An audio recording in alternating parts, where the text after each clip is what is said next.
Julio, nada más quiero hacer una precisión, perdón, que Judith, intervenga. órale, ya vas. Nada más quiero decirte que la calle que estás, no sé si la calle que estabas buscando de las partituras es Beaumarchais o... Beaumarchais, exactamente, Boulevard Beaumarchais. Pues Sí, ahí en Boulevard Beaumarchais debió haber trabajado Stravinsky, si no en la calle Madrid, por ahí por la Garza Lazar, Rue de Marne. Sí, ya nada más era eso, perdón, Delina, perdón. donde quedaba el conservatorio, sí. En fin, todas Eso. esas calles, Beaumarchais, porque estaba cerca de la ópera, ¿no? Relativamente.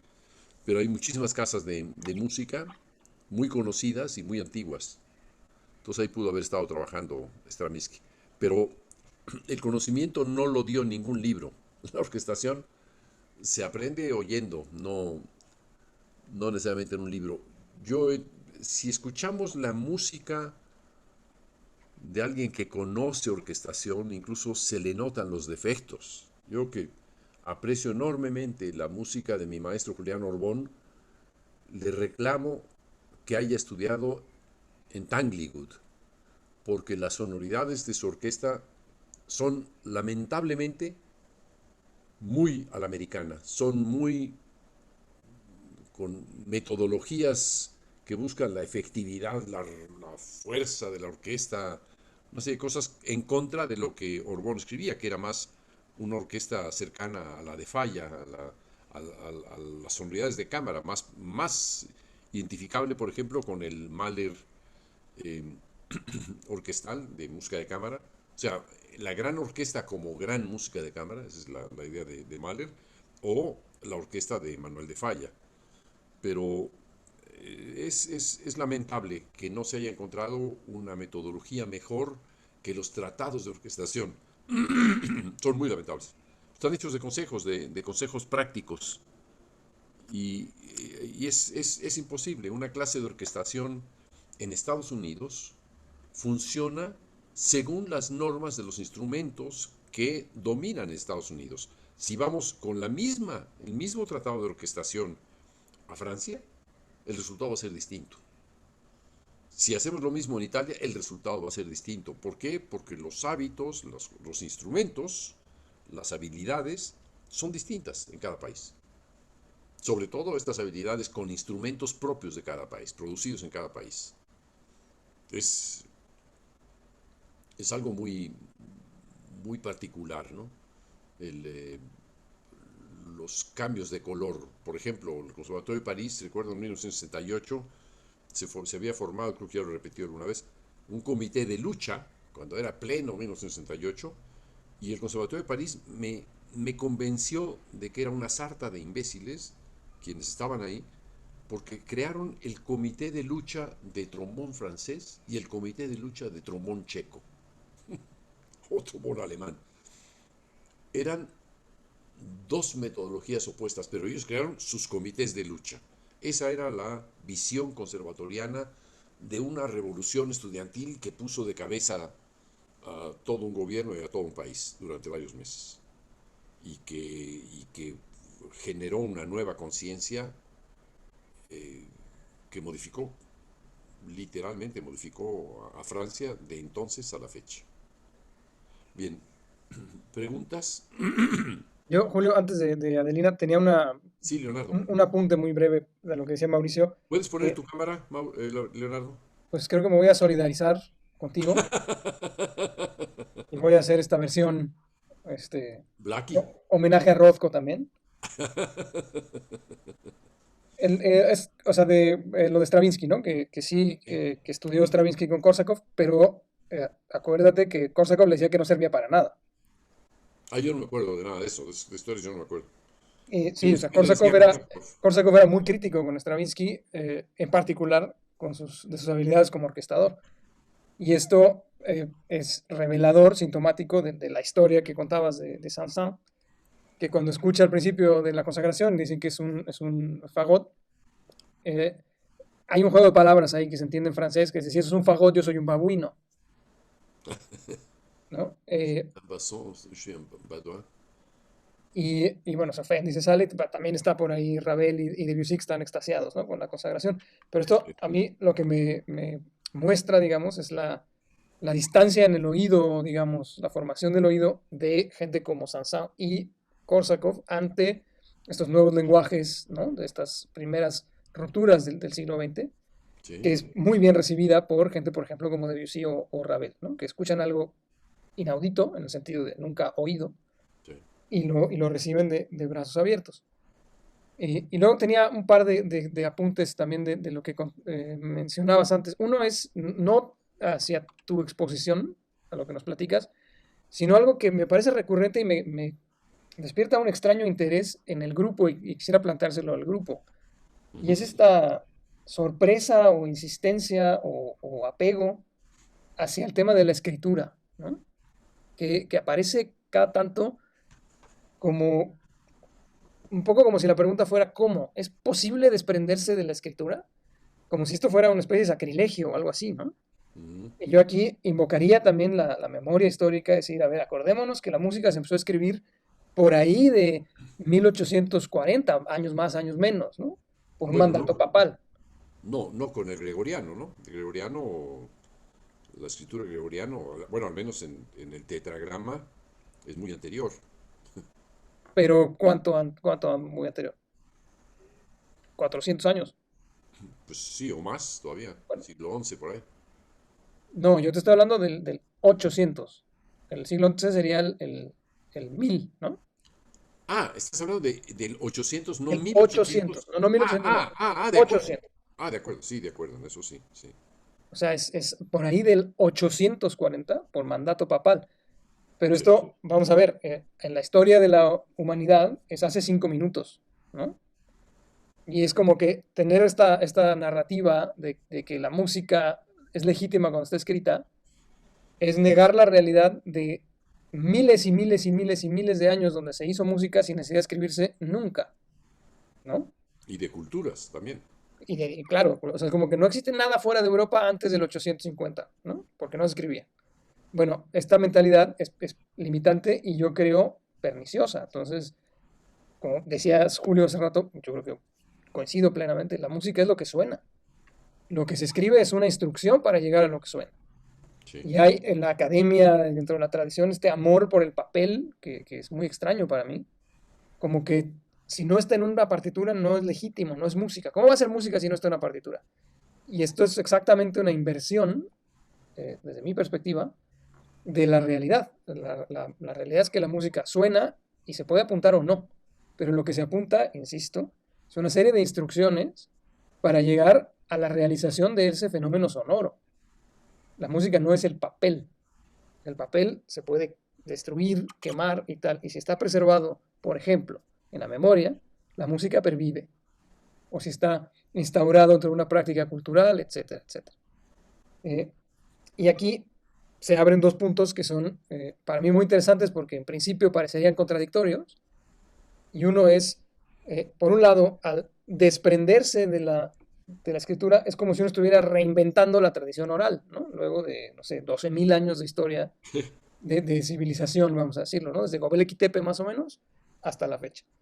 Pues, mira, yo estoy reinventando la tradición oral. Y por otro lado, de lo que decías, sobre todo el tratamiento de las formas y tal, coincidiendo plenamente con abonar a liberar la imaginación ni siquiera liberarla, a dejar que sea libre como viene, porque ya es así, ¿no? Ujú. Eh, Respecto al pensamiento de formas en música y tal. Sí, obviamente, pero también se va a ver muy gracioso un alumno volviendo a inventar la forma sonata pensando que se le ha ocurrido por primera vez en la historia, ¿no? Entonces en mi opinión, es un problema de enfoque de cómo se enseñan, insisto, al interior de la academia y de la tradición, todas estas cosas, ¿no? Cuando se enseña la armonía como un conjunto de procedimientos que legitiman si se cumplen y deslegitiman si se violan algunos procedimientos, en vez de reglas de estilo. Y en ese sentido son un recorrido histórico por prácticas de un cuerpo, un grupo de sectores culturales. Eso sería otra historia, enseñarlos desde esa perspectiva. Eh, pero creo que el descartarlos también de tajo tiene en sí el riesgo, pues otra vez, de reinventar la forma sonata, porque nunca a nadie se le había ocurrido y a mí se me ocurrió, o la forma ternaria, o yo qué sé, ¿no? Y sería eso nada más. Bueno, el Perdón, descartarlo, me parece importante porque lo que se aprende en música es aquello que se discute, es aquello que está en juego. Si queremos que los alumnos entiendan la forma musical, lo que habría que hacer es decir, bueno,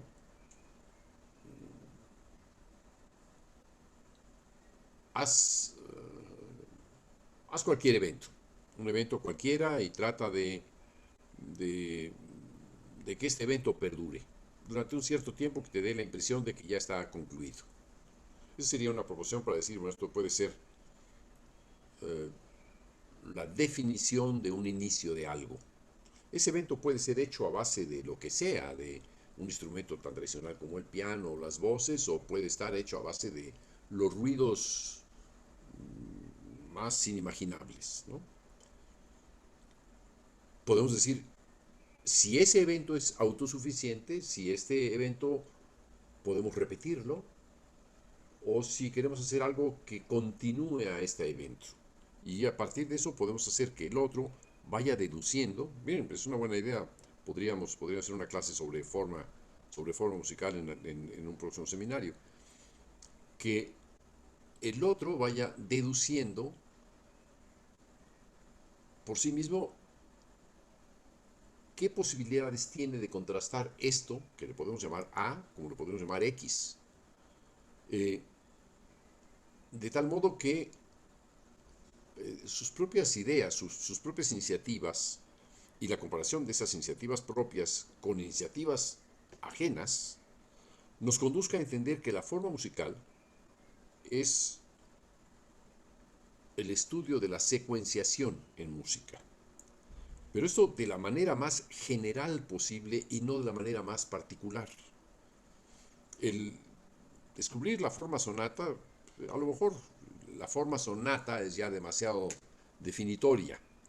El decir que haya dos elementos como A, B y que A se repita al final como A, B, A y que esto sea la forma sonata o la forma de lo que sea, eh, podría entenderse de una manera todavía más abstracta. Yo entiendo la utilidad que puede tener el estudiar la forma a través de estas iniciativas y que a partir de ellas los alumnos vayan diseñando una red de interrelaciones entre los segmentos distintos que han generado. Digamos, yo parto de algo que le podría llamar X, para no llamarle A. Parto de una X. No sé cuál va a ser esa X. Y esa X puede estar constituida de un conjunto de distintas X a su vez. Una vez que esa X está concluida, la pregunta es, ¿qué sigue a esta X? X es autosuficiente, es autónoma, basta con ella. Muy bien, encontraste una pequeña forma.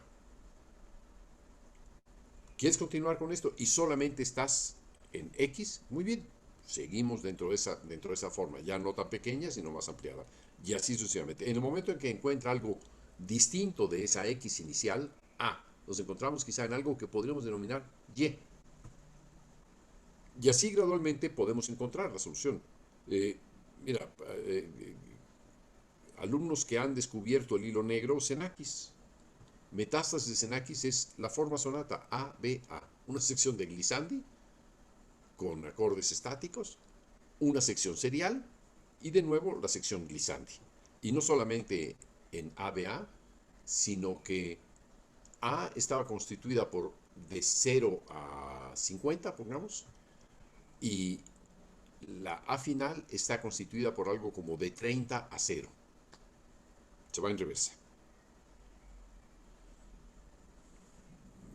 Yo creo que esa metástasis de Xenakis es una muy buena lección de forma, en el sentido de que la forma puede ser simétrica en cuanto a que va en reversa, cosa que no se nos ha ocurrido, por ejemplo, en la formación tradicional. A nadie le dicen que la tercera parte, el tercer movimiento, o el tercer elemento de una obra se vaya en reversa. Pero esta visión gráfica de la música, que por cierto condujo a una concepción distinta de la escritura, ¿en qué sentido? En el sentido de que se partió de una analogía gráfica para tener su conversión simbólica en la partitura. Esa es una visión completamente distinta de todas las anteriores. No coincide para nada con la música tradicional. La música tradicional no habría llegado a esto. Tuvo que llegar alguien con una visión de tuerto, como era Xenakis, extraordinaria visión de tuerto, para que a partir incluso de su propia pérdida, si queremos verlo desde el punto de vista psicoanalítico, encontrase algo que estaba faltando, algo que sustituye a esa carencia, a esa pérdida. La música, después de los métodos de graficación o de representación gráfica, es distinta. Ligeti mismo, que fue el primer crítico de Metástasis y de manera muy entusiasta, utilizaba los métodos gráficos para hacer su música. Luego, esos gráficos los llenaba con sus concepciones de grupos armónicos, lo que sea, de sonoridades, de acordes, lo que sea, pero Ligeti no habría existido sin esa concepción gráfica que genera Xenakis. Xenakis es, digamos, el equivalente en el siglo XX a Guido de Arezzo, en el siglo, ¿qué es? ¿8 o 9? Sí, sí, por ahí. Eso, bueno, es el equivalente. Esa nueva escritura, es decir, no es la partitura como un objeto autónomo y total, absoluto, como referencia para la música, que así ocurre en toda la música escrita. No, es el gráfico y por tanto lo escrito es la partitura resultante. Si nosotros comparamos nuestro gráfico con el resultado en partitura de este gráfico, no reconocemos nada. No suponíamos que eso existiera. Hagan cualquiera de ustedes un gráfico, hagan los dibujos que se les antoje en 2 dimensiones o en 3, como quieran, y conviertan ese dibujo en un sistema de coordenadas. Hacia arriba es el cambio de altura, hacia un lado puede ser el cambio de duración, entonces escribirían con el sentido mismo de la escritura, y observen qué pasa. Se darán cuenta que el resultado es muy diferente de los resultados que tenemos cuando partimos de una escritura simbólica. Luego, entonces, la formación profesional, por ejemplo, no contempla, hasta hoy no contempla como una de sus materias la representación gráfica del pensamiento musical. No la contempla. Me parece un graso error, porque entonces solamente estamos ligados a la partitura como el objeto final e inicial del proceso de creación. Eso es un error craso. Ahora, tienes toda la razón, Leonardo, al decir que ha existido música sin escritura. Todas las músicas tradicionales de todos los pueblos no están necesariamente escritas. Es muy posible que en la época precolombina los números pudieran haber servido como referencia para ordenar la danza. Eh, el sistema de números basados en un punto es una unidad, 2 puntos son 2 unidades, 3, 4, 5 son 5 unidades y 5 unidades se representan con una barra, es posible que eso pudiese servir como un sistema para indicar duraciones pequeñas y duraciones largas. No es difícil que a alguien se le haya ocurrido. O sea que probablemente sí hubiese una escritura musical antes que una escritura alfabética. Hagamos esa suposición. Yo dejo esa hipótesis porque me gusta, viendo todas las representaciones de cifras en los monumentos del prehispánico, me parece sumamente atractiva la posibilidad. Aunque fuese falsa por el momento, no importa, nos dejaría pensar que esa es una posibilidad de entender lo que pudo o fue ser la escritura en el prehispánico, o una representación al menos de escritura rítmica. En, en la música china hay una escritura y la escritura es gráfica, representan las posiciones que tiene en la mano para articular los instrumentos de cuerda. Creo que la escritura ha sido una gran aliada, no es siempre indispensable, sin duda. Y es cierto, lo que suena es finalmente aquello con lo que tenemos relación. El- yo recuerdo una vez, se hizo aquí un congreso que pretendían así de música, ciencia, vinieron eh, Usachevsky, Milton Babbitt y varios más de la Universidad de Columbia, en una época en la que se hablaba mucho de las matemáticas y la música. Yo en aquella época estaba trabajando con Jorge Gil en Música y Teoría de Grupos Finitos y presenté un cuarteto que se llamaba Canto Némico, o Fuga en cuatro dimensiones, que eran operaciones en cuatro dimensiones algebraicas y al final hubo una discusión y Milton Babbitt, que era el azote, digamos, del dodecafonismo en Estados Unidos, me hizo un comentario muy útil, muy bueno. Me dijo, mira Julio, aquí todo lo que has dicho, todo lo que has explicado en términos de cifras, puede estar muy bien, pero lo que cuenta es lo que suena. La música se hace pensando en lo que se oye.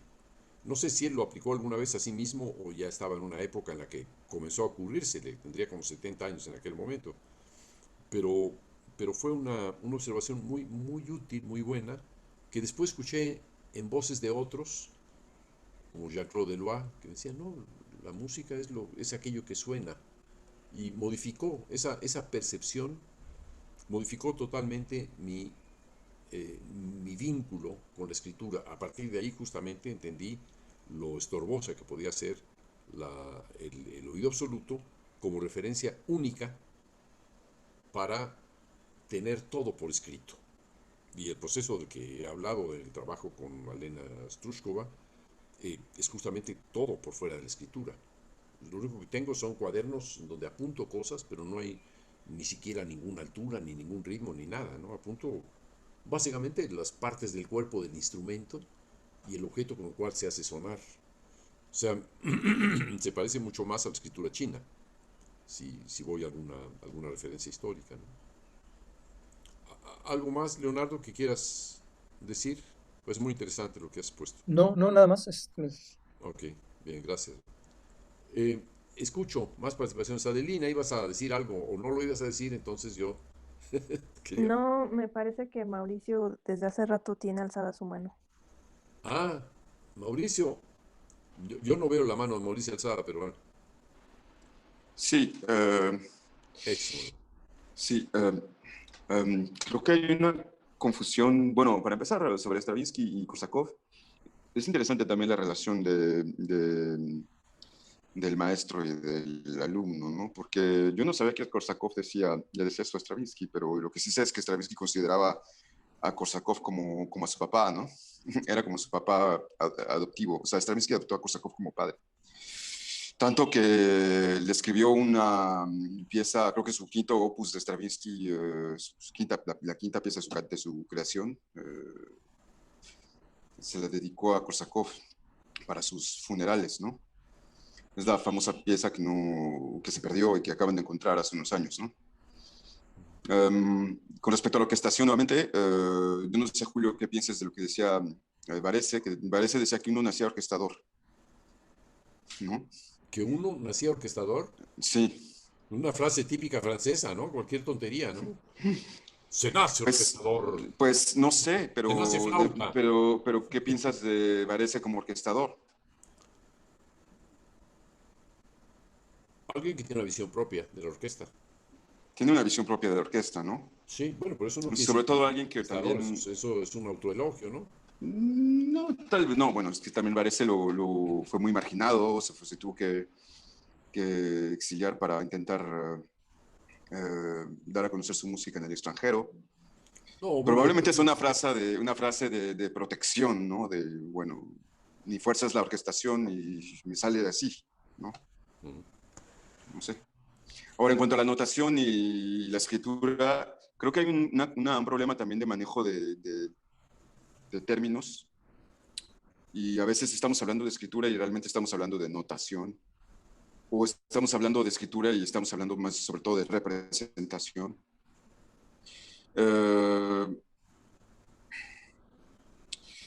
Y no son para nada la misma cosa, notación, representación que escritura. La cuestión de enfoque de la que hablaba Leonardo, yo creo que es una cuestión de pensar entre forma, o sea, un modo de pensar que consiste siempre a pensar en la forma y el contenido contra una manera de pensar que es más bien pensar en procesos que en causa y efecto y resultado.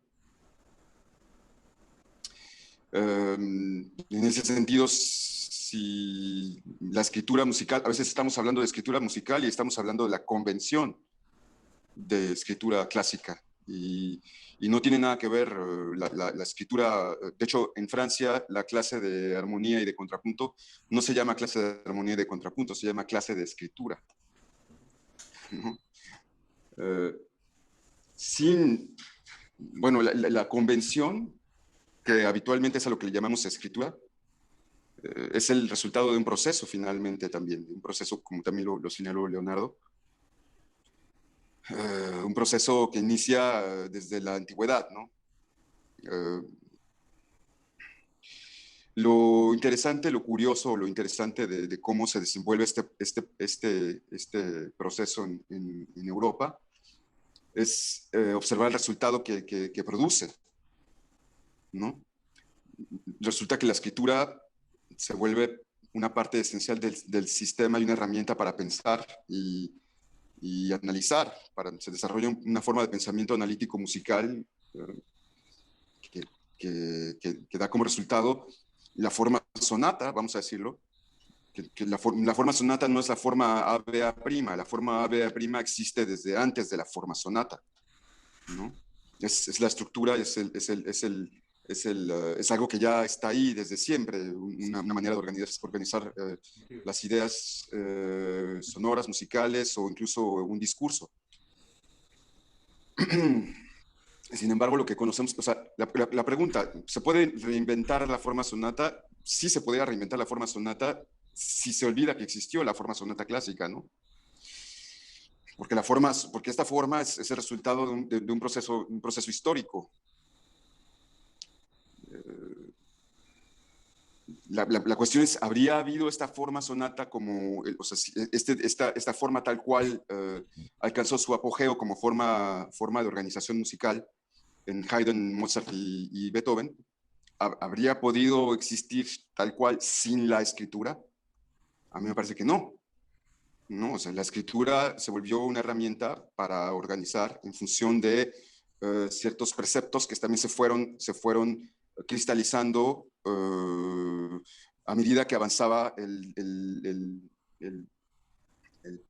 proceso histórico de la música, primero eclesiástica y después europea clásica, ya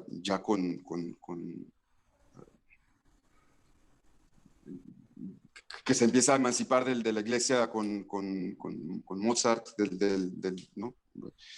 Sin embargo, la herramienta de escritura, más bien el problema que tenemos a veces cuando hablamos de escritura es que nos remitimos a esta convención, que fue útil, que se desarrolló junto con todo lo demás, con el sistema de armonía, y pretender hacer uso de esa convención, más bien para nosotros es como una estructura también, algo sobre lo que podemos construir, pero no, es decir, los fundamentos siguen siendo los mismos, ¿no? Siguen siendo la búsqueda de una nueva manera de expresar una idea musical, ¿no? Entonces,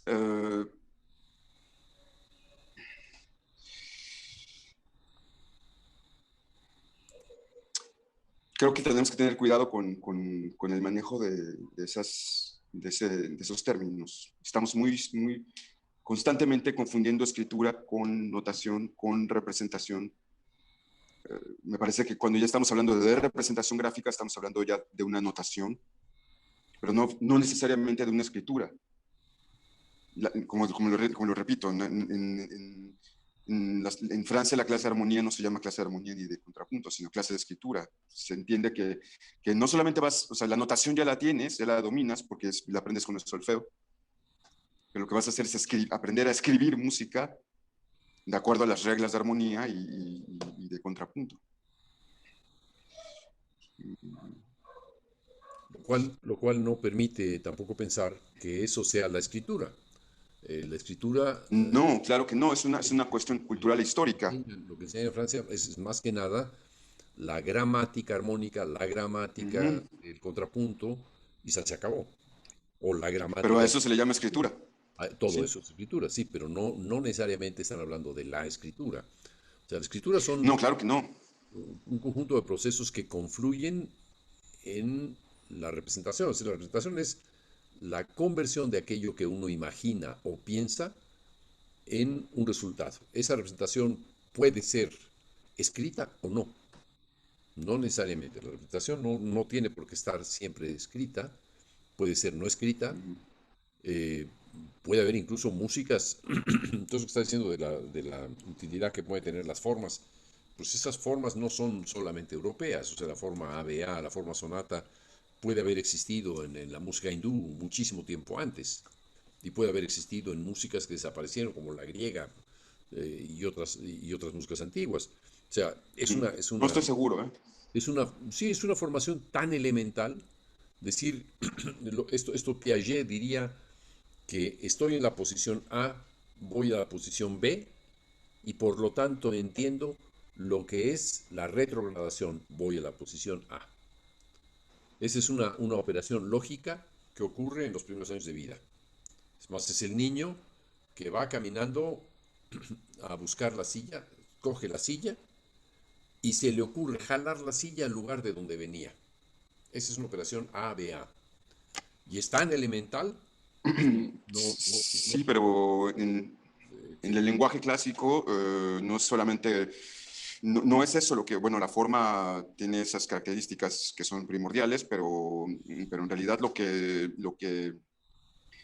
está en juego es la modulación. En la sonata clásica lo que está en juego es cómo pasamos, cómo vamos a repetir, cómo vamos a hacer A', pasando primero a las tonalidades vecinas y luego a las tonalidades alejadas. Ese es el trabajo que estuvieron haciendo durante todo ese tiempo, ¿no?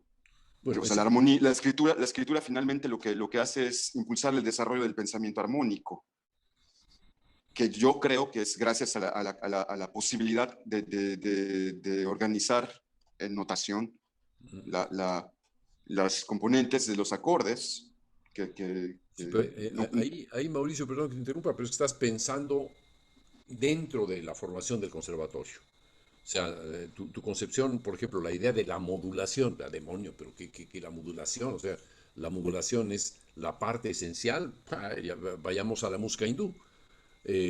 Asomémonos al estudio de las escalas del norte de la India de Nasir Jairas Boy, en donde estudia cómo la formación de un modo es el conjunto de cribas de distintas escalas para formar modos, y cómo estos modos son, digamos, la base para realizar modulaciones, que es el paso de un modo a otro modo y a otro modo. Esto es completamente independiente de las concepciones tonales y de modulación, que viene de modo, de la música clásica europea.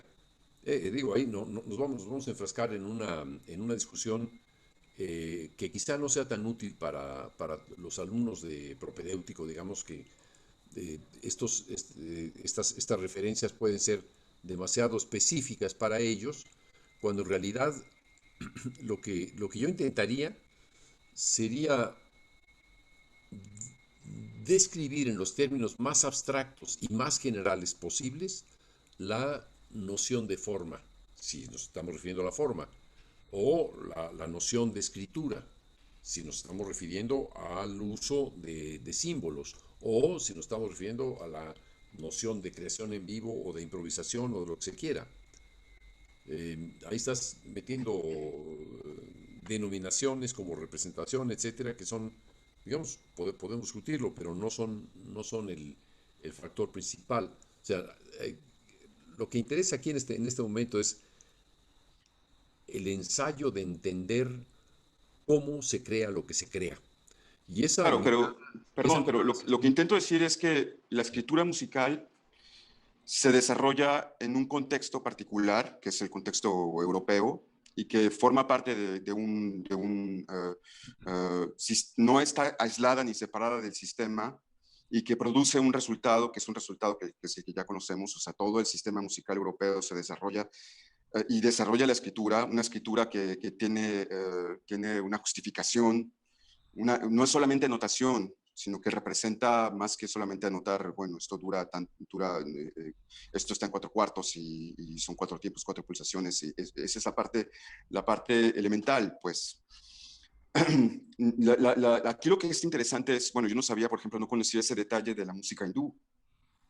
Esta noción de modulación, bueno, para mí me parece interesante que podamos comparar cómo la modulación armónica, que es seguramente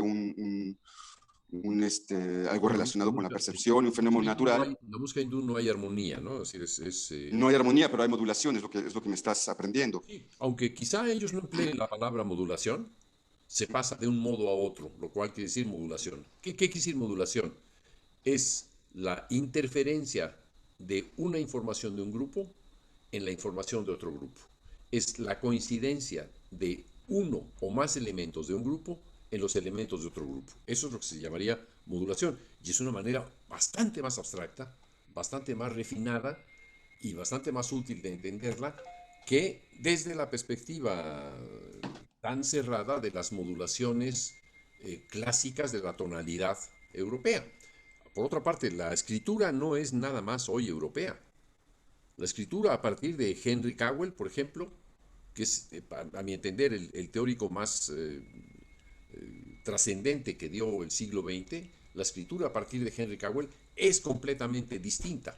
Digamos, es una transformación radical de la concepción del ritmo, lo cual implica todas las concepciones ulteriores. A partir de Cowell tienes desde la escritura que desarrolla John Cage, por un lado, y la escritura que desarrolla por el otro lado Conlon Carroll. Y eso no tiene nada que ver con la escritura europea. Son dos vertientes. Y esa visión mucho más independiente, autónoma de la escritura, no es posible dentro de la música europea. Lo que estás diciendo respecto de Varese, que lo bloqueaban o lo que sea, no es tanto que lo bloquearan. Varese tuvo que ir a aprender de las ideas de Cowell a Estados Unidos porque en Europa no le bastaban. Sí, Varese no pudo aprender nada en Europa, nada, ni con Stravinsky siquiera. Entendió Stravinsky, pero fue a elaborar el modelo propio a partir de Stravinsky por fuera de la música europea. Justamente tuvo que irse a Nueva York, y en Nueva York, ¿a quién conoció? Hombre, por Dios, a Cowell nada menos, que era el editor principal, que era aquel que era el atractor del nuevo pensamiento musical. Cowell es la base, la referencia, es el primero que se le ocurre decir que el ritmo y el sonido son la misma cosa. Eso en Europa es impensable, todavía hoy es impensable. El retraso europeo en nociones es sorprendente. No deja de llamar la atención que en el IRCAM tengan una estética conservadora todavía. Tiene una estética serialista, postserialista, etc. No han salido de ahí. Y se supone que es uno de los institutos de investigación más avanzados. Aunque estén inspirados en Stanford, no tienen esas concepciones. Es decir, las concepciones que emergen del IRCAM están totalmente asidas a las nociones antiguas francesas, al espectralismo o el dodecafonismo que llevó Boulez hasta el final de sus días, ¿no? Ok, pero para volver a lo de la modulación, para igual cerrar con esta intervención mía, me parece interesante. Yo no sabía que había una manera de modular en la música hindú. Bueno, podemos decir entonces que ese fenómeno de modulación armónica o de modulación es un fenómeno que está presente en la naturaleza, está presente en la naturaleza misma del sonido, ¿no? Habría que ver de qué manera, pero en este caso, bueno, gracias por la referencia. A mí lo que me parece interesante es que obviamente la modulación armónica en la música clásica no es algo inventado por un hombre, es algo que se dio como proceso colectivo. Sí. ¿no? claro. Y que se fue desarrollando La con las notación herramientas que se influye. fueron. Sí, pero todos esos son procesos que se dan en una cultura o en otra. Ujú, En una ujú. cultura o en otra, sin duda. Sin embargo, la notación jugó un papel en ese desarrollo de la cultura, en la cultura europea, en el desarrollo en el trabajo que se hizo con ese fenómeno de Claro, modulación.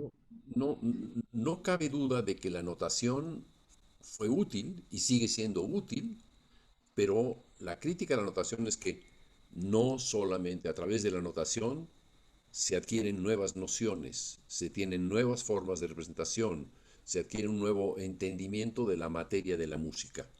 Ese es el contraste. Ese es el Ujú. contraste que quisiera yo señalar. No todo lo escrito es la verdad. Wittgenstein dice, si queremos discutir acerca de algo, tenemos que poderlo nombrar. Es cierto, pero hay procesos que todavía no alcanzan a nombrar las cosas. Esos procesos son los que conducen al conocimiento de una nueva materia, de Ujú. nuevas nociones, que van a surgir en algún momento dado. Pero esa posibilidad, esa navegación a la que yo me puedo referir en la exposición que he hecho desde el inicio, esa navegación solitaria y, y riesgosa, si se quiere, perfectamente propia de un proceso creativo en un universo inestable, forma parte del proceso de creación. Por eso mi pregunta, ¿cómo creo lo que creo? Es importante en este caso, porque no es nada más creo según me dijeron, creo según se dice, creo según se indica, creo según se señala, creo según lo permite el tratado o lo prohíbe. Lo insisto, Stravinsky no pudo haber escrito La consagración de la primavera de no haber pasado horas buscando en las, en el, ¿cómo se llama? La trastienda de la casa de música en la que estuvo trabajando durante algún tiempo. No pudo haber encontrado la consagración. Así, sin eso. Y en ese momento no sabría el propio Stravinsky ni siquiera nombrar eso que estaba resultando. Es posible que lo que estaba buscando Stravinsky ni siquiera lo haya encontrado en la consagración, porque lo que estaba buscando era otra cosa. Lo que escuchó, lo que pudo haber escuchado Stravinsky, no era solamente el agudo del fagot, sino que lo que pudo haber escuchado era un gallo. Y lo que se tocó por primera vez podría ser ese gallo. Ujú.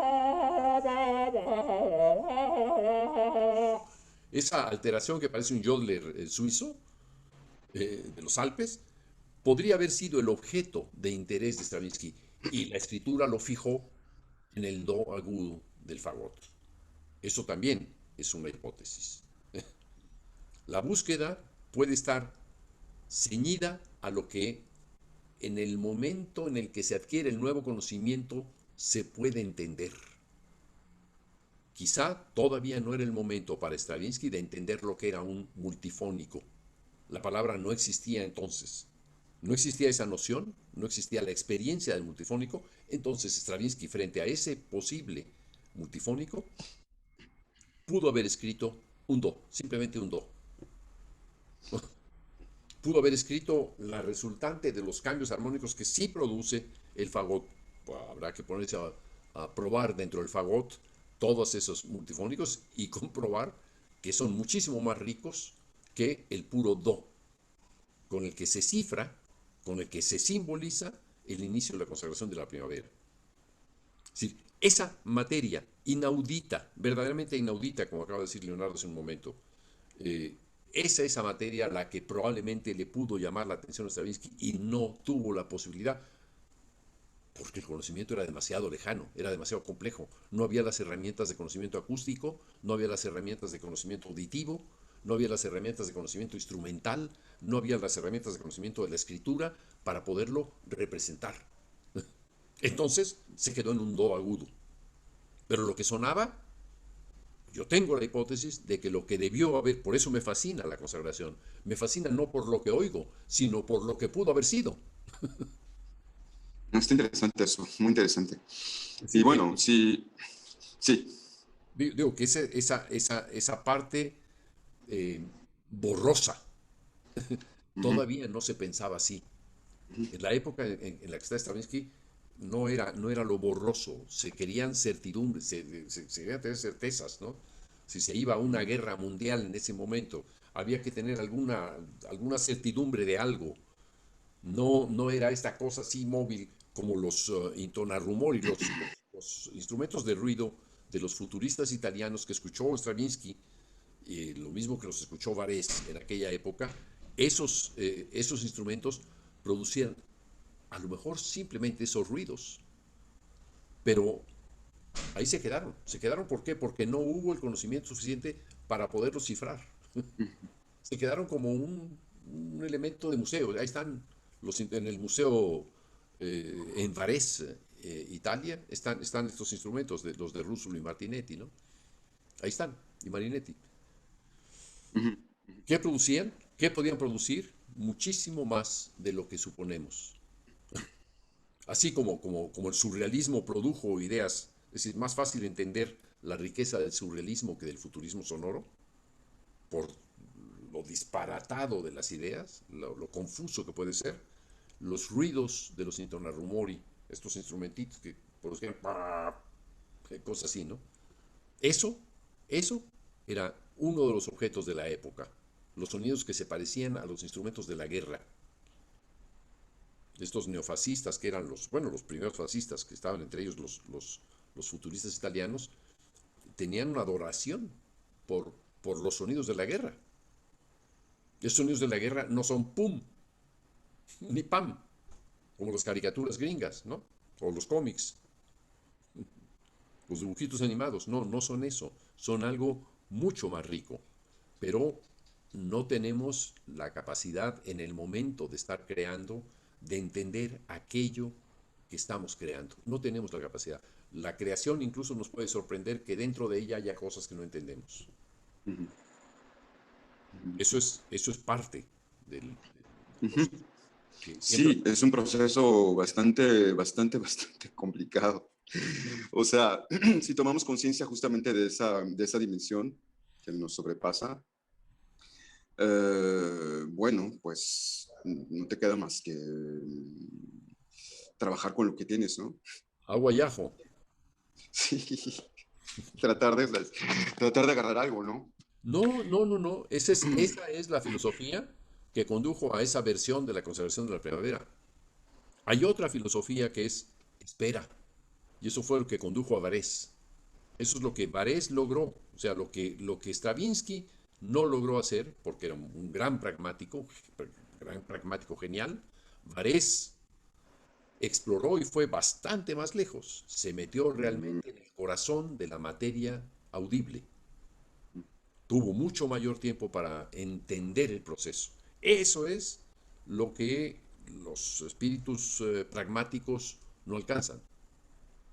El mm, espíritu pragmático dice, aquí está esto, ya lo tengo, lo escribo y se acabó. Es el pensamiento de Stravinsky o el pensamiento de Xenakis, es igual.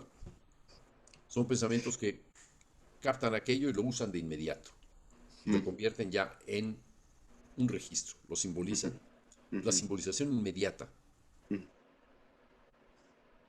Que bueno, no es forzosamente algo malo, pues, o sea, estás No, hablando de es una, Stravinsky, es una, es una ¿no? visión muy simple de de la, de la potencialidad del proceso de crear. Pero bueno, eso es a lo que yo me refería, es que a veces esas potencialidades son tan, yo no sé si Stravinsky pudo ver, no, sé, tal vez por lo mismo, por su pragmatismo, no tenía manera de, ese pragmatismo le impedía ver eh, la, la, tomar la medida de esas potencialidades, ¿no? Vamos, Sin embargo, es paso a paso, ¿no? ya, esta parte de la discusión está yendo a hipótesis un poquito fuera del programa, pero puedo decir que lo que intenté decir en mi exposición es que justamente eso que se nos escapa por años, que no alcanzamos a entenderlo, de pronto nos llega si estamos buscándolo permanentemente. Eso es lo que quiero decir con lo que estoy encontrando recientemente. Si lo pongo como parte de mi proceso, no es algo que llega de inmediato. Si lo escuché hace 30 años y me parecía atractivo, no lo entendía, no estaba en condiciones de entenderlo. Igual que muchas otras cosas que intenté escuchar hace 40 o 50 años y que no estaba en condiciones de entenderlo. Es cierto, no podemos tener una visión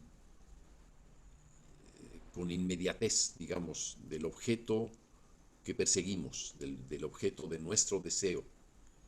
Son la capacidad de entender esos objetos en los que estamos trabajando, que idealizamos o que simbolizamos o que no alcanzamos a entender y que por lo tanto no son borrosos, forma parte de un proceso largo, muy detenido, muy minucioso, si se analiza hasta qué punto se llega a ellos, ¿no?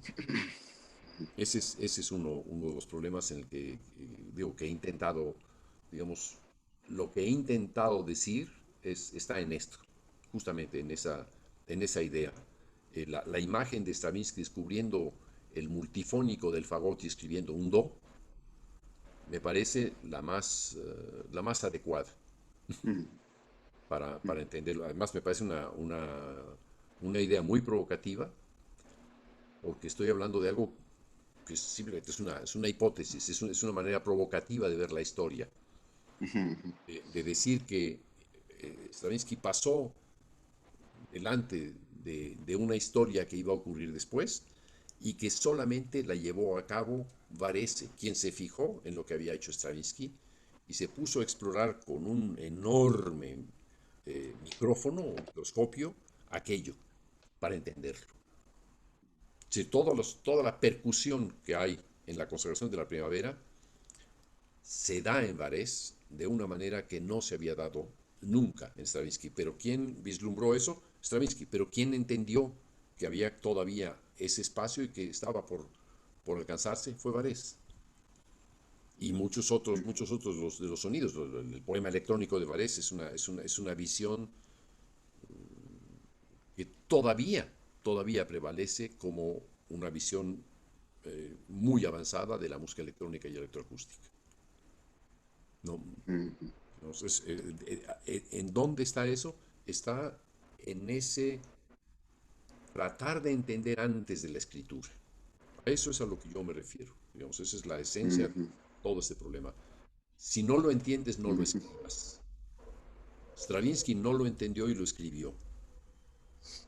Ya. Esa es mi crítica. Es una crítica además estéticamente muy arriesgada, muy loca, pero me parece espléndida. Aunque fuese falsa, No, pero la adopto como una proposición ilustrativa de un problema, del problema de de acuerdo, de acuerdo. Pero si observamos nuevamente con un poco más de distancia todo esto como un proceso, la música como proceso, y no hablo de la música como proceso de Steve Reich, hablo de en general, ¿no? Bueno, una individuación, en este caso Stravinsky, abre la puerta, abre la caja de Pandora y no tiene los recursos para desarrollar todo lo que hay ahí, ¿no? Y viene otra individuación, en este caso Varese, y parte de ahí, y así, Xenakis, y Estrada, y etcétera, ¿no? O sea, cada individuación es un ensamble de potencialidades y de filtros Sí, que van a dar lo que hay que dar, ¿no?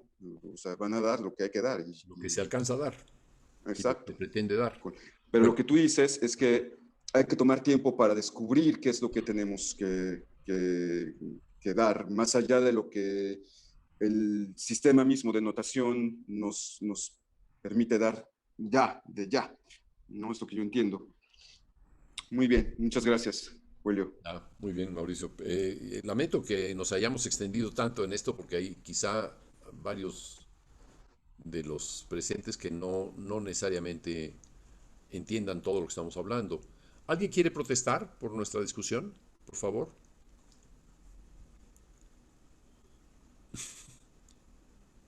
Yo quisiera intervenir haciendo una relación muy curiosa, porque tocaron el tema de la notación y la no notación, Sí. y el tema de la música hindú. Y tengo entendido que ahí mismo, en la tradición de la música de la India, hay dos, en realidad son dos tradiciones, que abrevan, por cierto, creo que de la tradición de la música árabe, porque estuvieron mucho tiempo conquistados, digamos que de alguna manera les impusieron una manera de entender el sonido y obviamente a la hora de transferirlo, pues ellos quieren imprimirle su yo y entonces es lo que nosotros conocemos como música hindú, que hay dos vertientes y está la música carnática que tiende a ser determinista con la notación que está hacia el sur, digamos, y está la tradición de la música hindustani o hindustani, no sé, la verdad nunca he sabido cómo se pronuncia, pero está esta otra tradición en donde tienden más hacia la improvisación, y la improvisación entendida como este arsenal de, pues de cosas que uno ya sabe.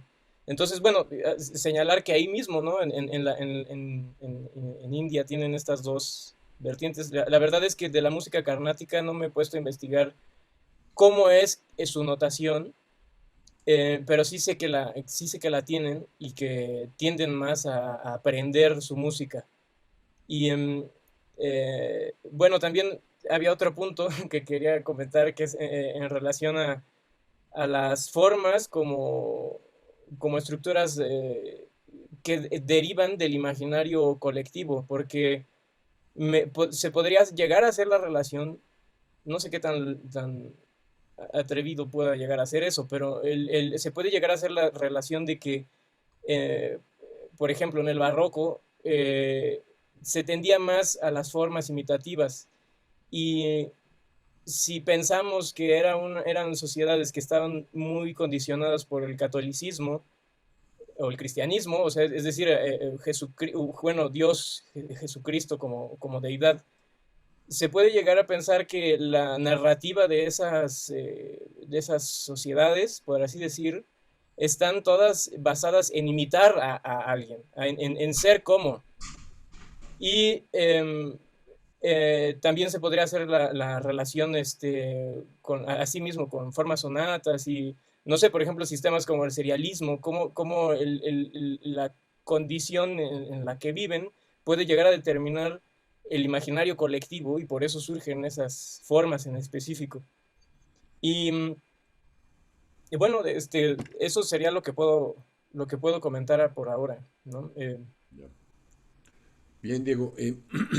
Yo quisiera retroceder varios pasos para, eh, o sea, yo me atreví a hacer una exposición sobre mi propio proceso para ilustrar de qué manera podría ser el artículo que ustedes escribieran como examen.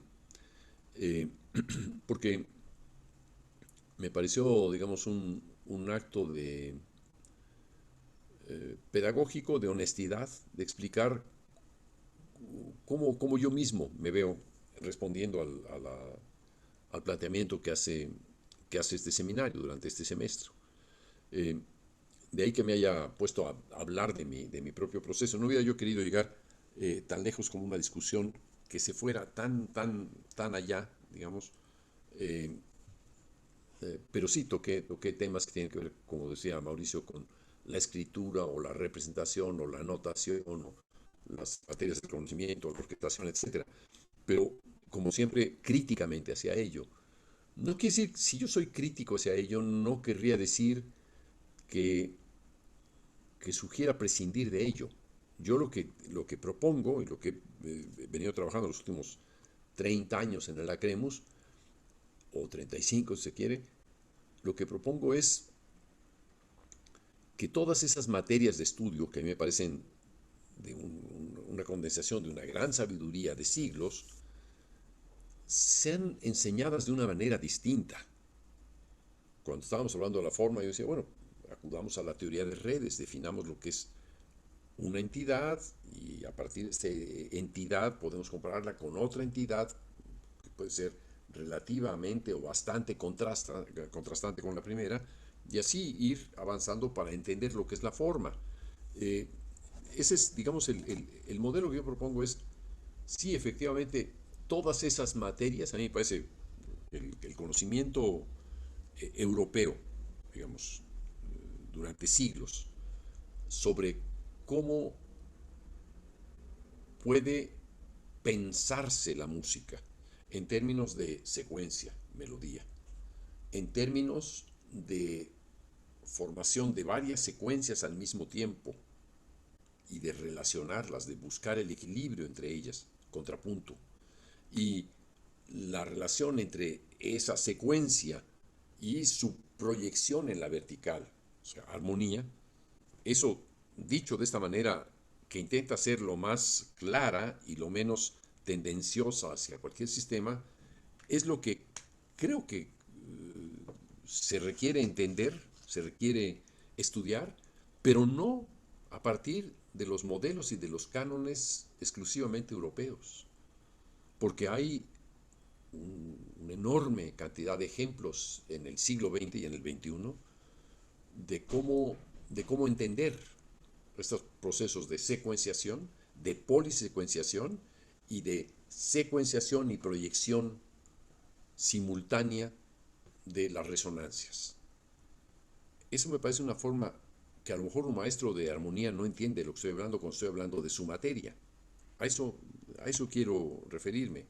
Y creo que es importante que estas materias o que estas nociones se aborden desde temprano, antes de quedar contaminados, porque es una contaminación, por un pensamiento solamente metodológico y no analítico y no descriptivo del problema. Eso es lo que me inquieta de todo esto.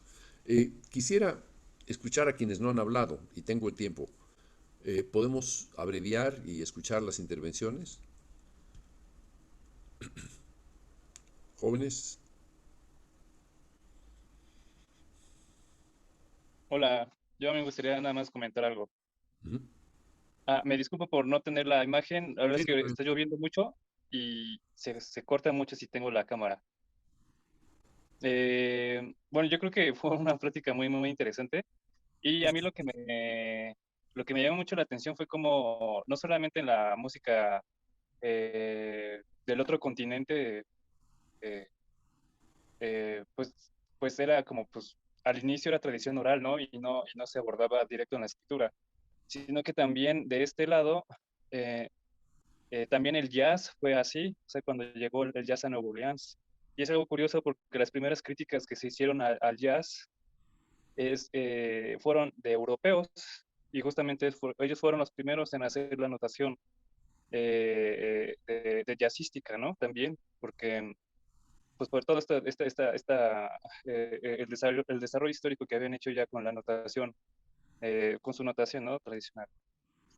Y es interesante porque acá el jazz sí era considerado por los mismos estadounidenses como una especie de música circense muy elevada, pero no como un arte, ¿no? Pero ya cuando lo empezaron en Europa fue considerado ya así diferente, pues justamente por ya pasarlo ya a notación. Algo también que quería mencionar es que llegaron a hablar también como que sobre la música precolombina aquí. A mí me recordó mucho el libro de Bernal Díaz del Castillo que se llama La historia verdadera de la conquista de la Nueva España. Y esto lo menciona porque ahí hay descripciones de cómo sonaba la música y creo que es muy similar a los ejercicios que tú nos pones de repente, Julio, de describir cómo suena, ¿no? O sea, cómo mencionas a la música, ¿no? Mencionar la música. Y ahí me parece que es un texto histórico así, pero importantísimo, así como de referencia de ese primer ejercicio. Porque pues justamente no había notación y la única manera de nombrar la música, pues simplemente era describirlo pues, como Dios te daba a entender, ¿no? Y las primeras así eh, eh, registro que se tiene, por lo menos aquí en este continente, fue cuando justamente llegó las exploraciones de Bernal Díaz de Castillo y para describir la música ritual. que obviamente pues no había una notación musical, pero sí se entiende que pues habían ciertos instrumentos que tenían un cierto ritmo, que era cierta, bueno, un ritmo así descrito como pues era fuerte, era continuo, era tenía como ciertos puntos estratégicos, ¿no? Para acabar o para terminar ciertos obligados, como la música gamelán, por ejemplo. Y, y pues ya, se me hizo muy interesante, eso fue lo que a mí me recordó Ok. esta plática. Está bien, Julián, no nos extendamos demasiado. Yo quisiera que interviniera con observaciones críticas. Eh, por favor, gracias, Julián. Siguiente. Julia, que no sé si podría intervenir. Sí, claro. Ay, disculpa que, bueno, no pude conectar antes, es que aquí llovió muy fuerte No hay y problema. se me fue la señal. Bueno, y por lo poco que pude oír a partir de las 7 de la noche, lo que yo creo es que, según la visión europea, es que una cosa es que, como decía, la diferencia de notación y escritura, es que cuando hablamos de notación, los europeos se refieren más ya a la segunda mitad del siglo XX, porque hay esta pluralidad de escrituras y lo que, por ejemplo, musicólogos como Jean Rosser consideran notación, es cuando uno no está inestable, no está definido, hasta donde yo pude leer sobre su libro de notación. Y también, por ejemplo, le llama notación musical la música antes del barroco. Entonces, para mí, la noción de notación es algo que es inestable.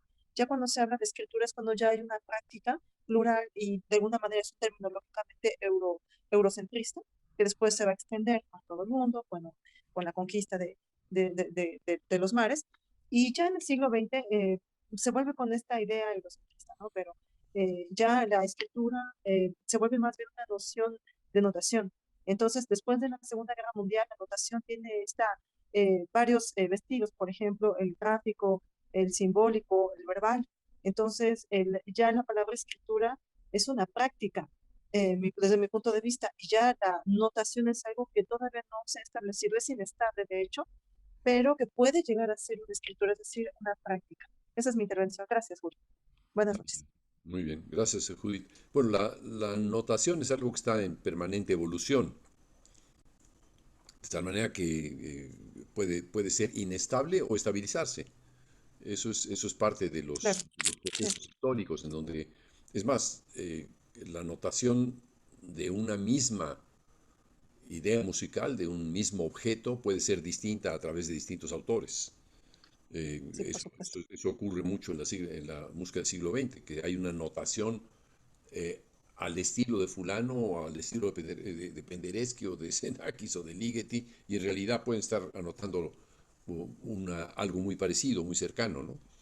Pero sí, eso son digamos, particularidades de esta materia, de esta disciplina. Yo creo que por eso, bueno, perdón que te interrumpa, No, creo conveniente que pues de alguna manera a hablar de notación y escritura, pues hay que darle su contexto también histórico, porque si, vaya, lógicamente es un tema inagotable y apasionante y pues corresponde más bien a cada momento de la historia musical. y a los estilos. Hay un Por libro supuesto, de John Cage que se llama Notations, que está lleno de partituras que ilustran todas las posibilidades de anotar. El mismo John Cage sí, es un gran creador, más que de sonido, de notaciones, por supuesto. ¿no? Y hay las notaciones producto de la representación gráfica que son justamente, digamos, las que más han hecho evolucionar la música, a mi entender, ¿no? Por supuesto. Bueno, Gracias, Julio. no, a ti, Judith. Profesor, Jóvenes, sí, Mario, no puedo prender ya la cámara, profesor, porque ya. tengo el internet muy lento, pero voy a ser breve, es un comentario y una pequeña pregunta. Dijo que fuéramos críticos, pero creo que le voy a tener que llevar la contra porque personalmente esta sesión en específico me gustó mucho y creo que es ilustrativa de por qué para mí este seminario tiene tanto valor, porque el hecho de que haya disidencias, el hecho de que haya posturas antagónicas, creo que genera este tipo de discusiones que son muy ricas en contenido, que te permiten ver los temas que pues a veces ya son cansinos desde distintos ángulos. Y por ejemplo, este tema que se tocó sobre notación, que sería un tema realmente de, pues, o sea, de significar, ¿no? O de representación de los objetos, el tema que se tocó también de las formas musicales y de su posibilidad de que éstas sean universales porque existen en el colectivo o bien por mero formalismo. Todo esto a mí personalmente me ayuda mucho, me gusta mucho, me hace pensar mucho y creo que como creador o prospecto a creador, a veces es muchísimo más importante pensar antes que pues, sentarse frente al ordenador o a la partitura o al piano. Entonces, en ese sentido, a mí sí me gustaría que este tipo de discusiones, aunque se extiendan un poco, sigan ocurriendo, porque creo que en lo peor que puede convertirse un seminario es en una cámara de reverberación, ¿no? Donde solo se escuchan sí, estoy de acuerdo, etcétera. Y bueno, ese es mi comentario. Espero no haberme extendido mucho. No, bueno, Y eso sería difícil que que este seminario sea una cámara de reverberación. Y sí es, ¿no? Justamente, muchas gracias por tu intervención, Mario. sí, y Quisiera que profesor, intervinieran ay, antes, disculpe. ¿perdón? Ah, no, que mi pregunta, bueno, quería hacerle una pregunta rápidamente. ¿Ya? ¿Cuántas sesiones nos quedan? Hasta final del mes de junio. Ah, perfecto. Muy bien. Gracias, profesor. ¿Verdad? ¿Quién más? Quisiera que intervinieran con cierta agilidad, jóvenes.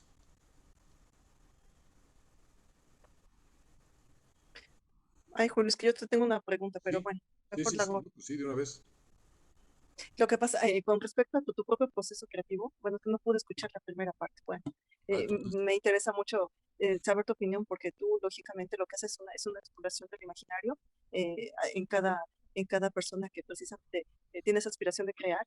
Yo te quisiera preguntar, entonces, después, cuando esta persona ha definido su imaginario a través de esa exploración, lo que va a crear, lo que va a adaptar es una manera de notación para ti, o sea, como tú como creador lo ves una manera de notación, algo que, si lo vemos desde la perspectiva de Bosser, algo inestable o que no pretende llegar a una escritura.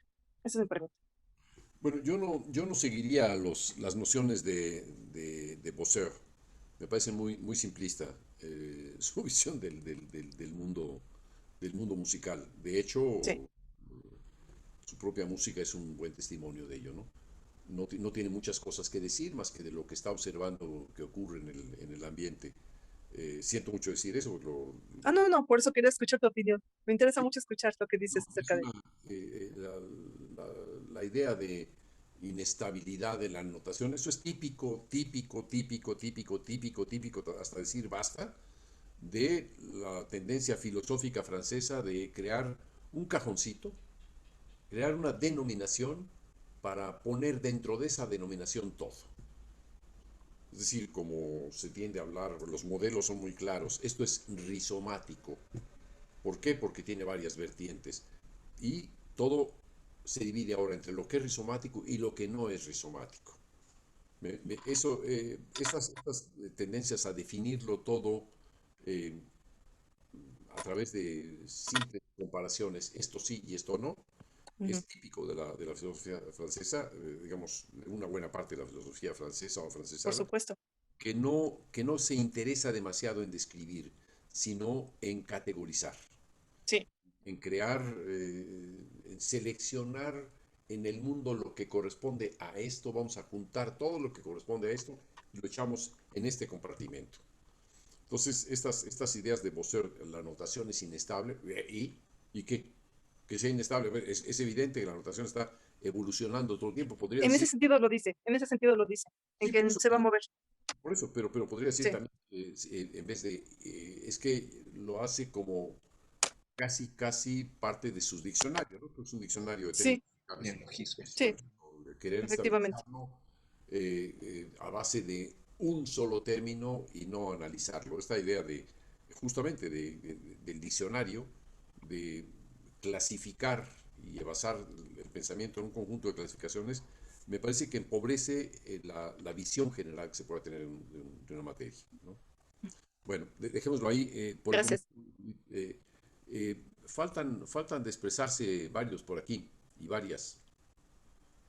A ver, yo quisiera decir algo. Ándele, colega.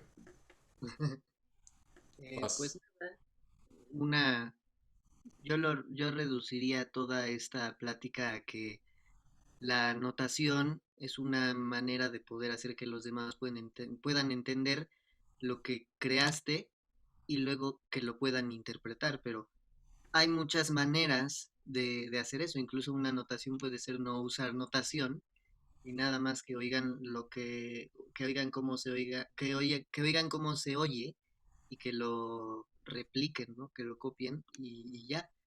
Pero hay muchísimas maneras de notación e incluso si nos ponemos en una postura más eh, exagerada, pues tal vez y hasta cada obra tendría que tener su propia notación, porque siempre va a faltar algo en la notación, por ejemplo, el retardando, qué tanto acelerando, qué tanto rubato, qué tanto feeling, todas esas cosas pues no se pueden escribir y No, sí se pueden escribir, Alan.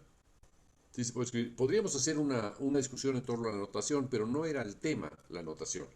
El tema no es la notación, el tema es cómo creo lo que creo, que fue lo que yo expuse durante una hora al inicio.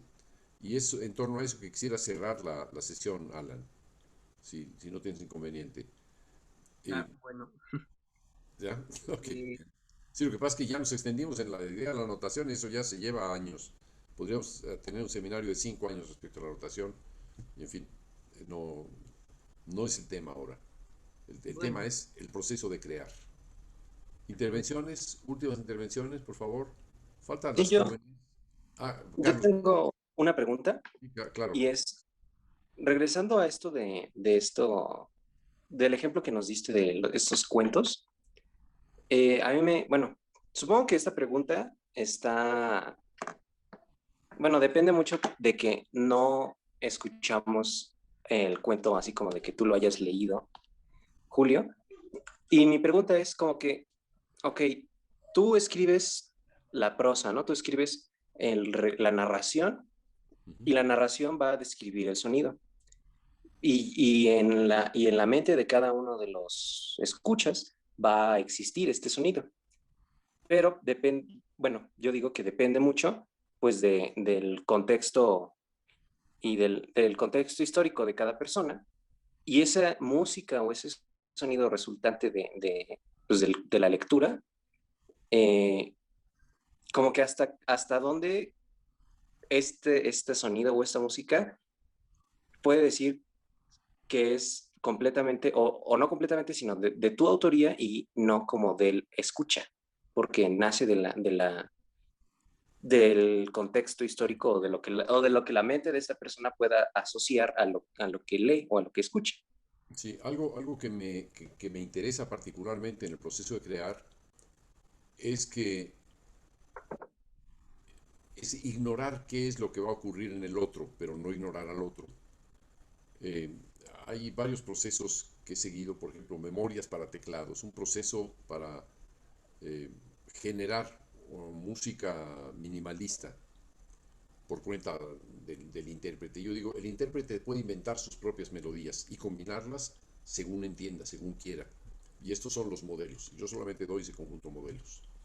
En realidad, son el filtro por el cual pasa. Y se sabrá que es o no música originada en mi idea de memorias para teclado, según la versión de cada quien. He escuchado distintas versiones y yo reconozco la obra siempre, aun cuando sean muy individualizadas cada una de ellas.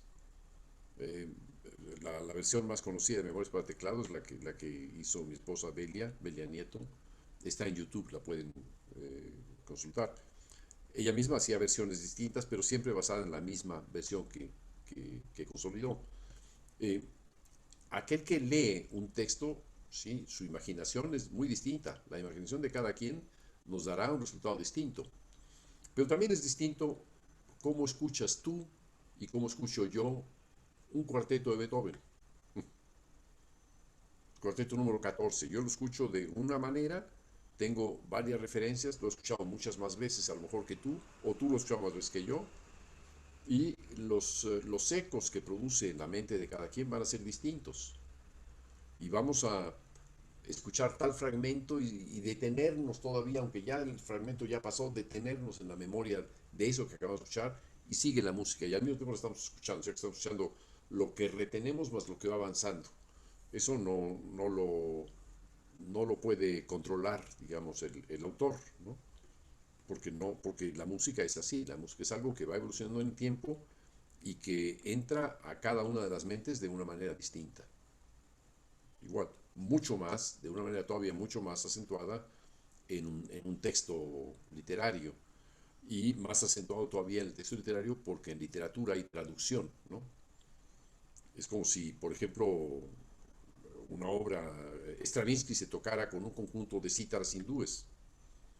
El resultado sería muy curioso, ¿no?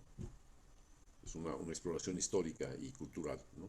Sí, los resultados van a ser distintos, Carlos. ¿Alguien más? ¿Alguna pregunta o alguna observación? Miski, tú que estás tan lejos en Bolivia y que ha de ser muy cansado ya tu horario, ya envuelta en Muy una... cansado y muy frío. Sí, es lo que se ve, sí, sí, sí.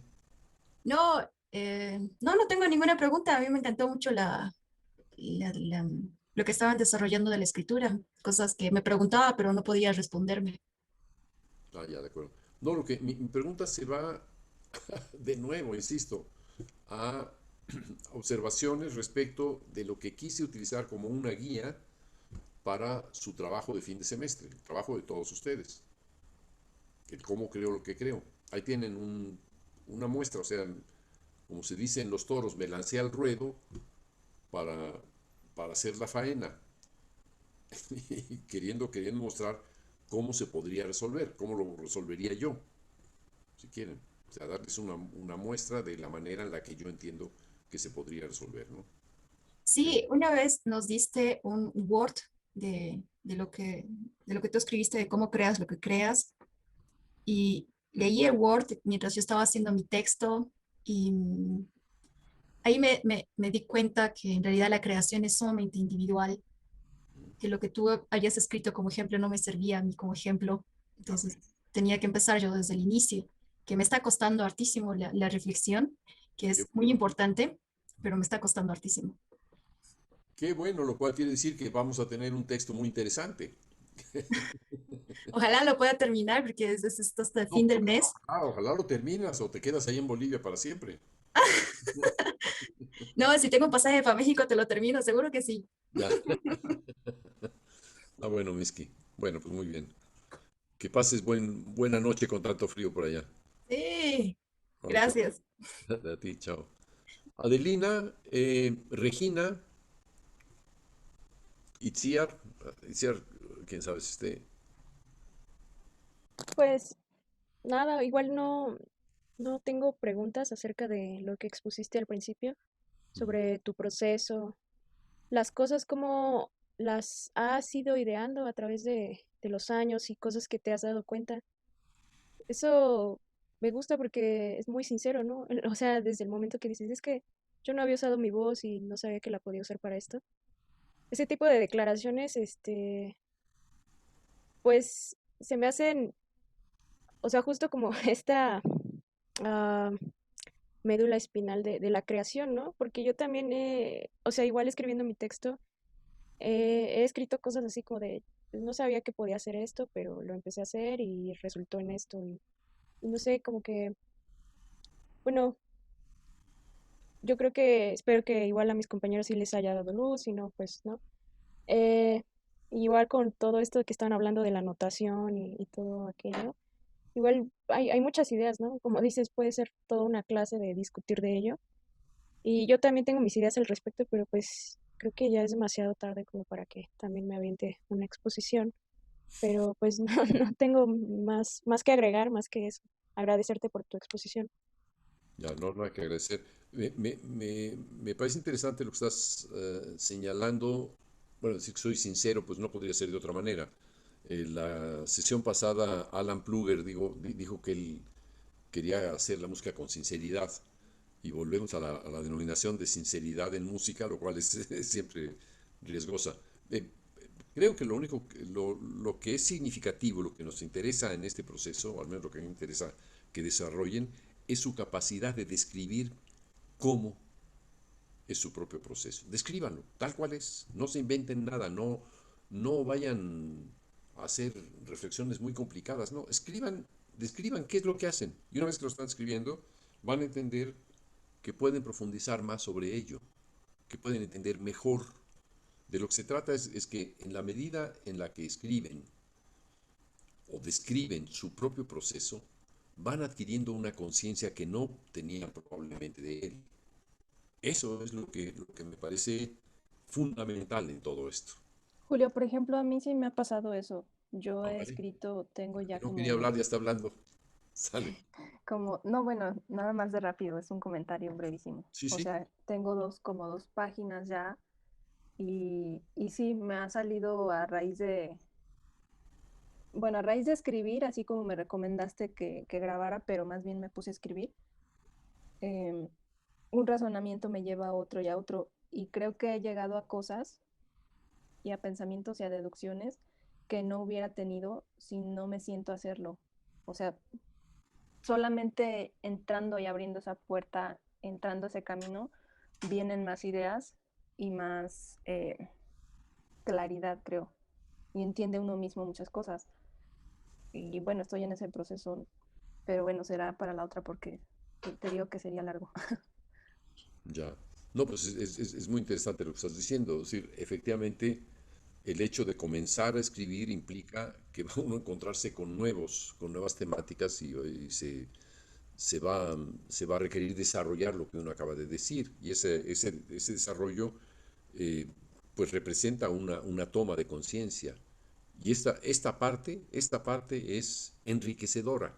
O sea, ¿a quién le va a servir eso? A mí no me sirve los exámenes. O sea, que alguien ya acumulé 50 exámenes y voy a calificar. No, eso no importa.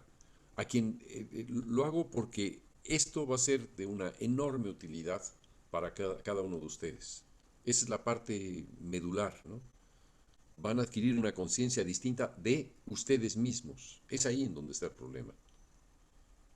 Y digo, la manera en que yo describí mi propio proceso, pues sí, señor, o sea, en lo que he insistido es en mi ignorancia y en el valor de mi ignorancia, en la importancia que tiene el no saber.